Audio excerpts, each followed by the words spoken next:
Singer মেশিনের এই চাবিটা ভেঙে গেলে এটি কিভাবে লাগাবেন, এটি খুব সহজেই লাগানো যায়।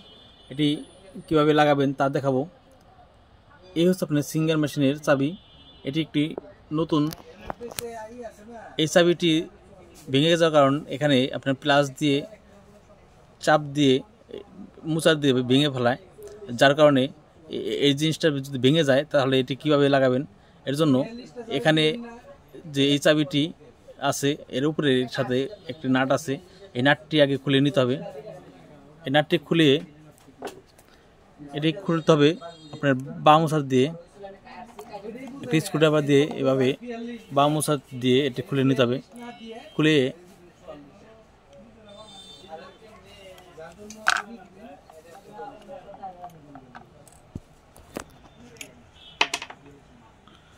এই হচ্ছে আপনার আইলের তার এবং এই হচ্ছে আপনার নাট।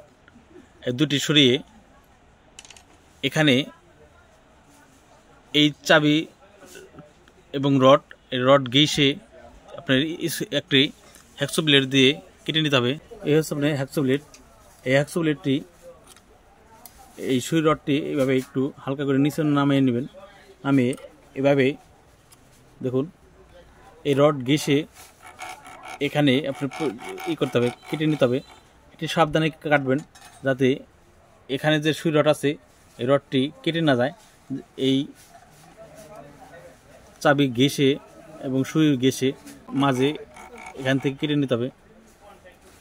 দেখুন এই অংশে যাতে আপনার কাটার সময় এই রডটা যদি কেটে না যায় তা সাবধানে কাটবেন। এটি কেটে একটি নতুন একটি চাবি, এই ধরনের একটি চাবি লাগিয়ে নেবেন। পরবর্তীতে যে চাবিটি লাগিয়ে নেবেন সেই চাবিটি এখানে কাটা থাকবে, তা আপনাদের দেখাবো কী ধরনের। এ ধরনের একটি চাবি এখানে লাগিয়ে এখানে যে কাটা আছে এই কাটার এখানে আপনার স্ক্রুড্রাইভার দিয়ে টাইট দিতে পারবেন। তখন প্লাস দিয়ে এখানে এই চাবিটি টাইট দেওয়ার প্রয়োজন পড়বে না। প্লাস দিয়ে টাইট দিলে আপনার এই চাবিটি ভেঙে যায়। ভেঙে যাওয়ার কারণে আবার অনেক সময় বাঁকা হয়ে যায়। অতিরিক্ত চাপ দিয়ে এই জিনিসটা বাঁকা করে ফেলে, যার কারণে আপনারা সবসময় এই চাবি হাত দিয়ে টাইট দিবেন। এটি অতিরিক্ত জোরে টাইট দেওয়ার প্রয়োজন নেই, হাতে টাইটে যথেষ্ট। যদি আপনি প্লাস দিয়ে টাইট দেন তাহলে এখান থেকে ভেঙে যায়।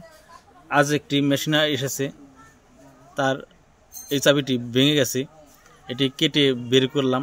দেখুন ঠিক মেন এখানে যে রড থাকে রড ঘেঁষে এই চাবিটি কেটে দিয়েছি।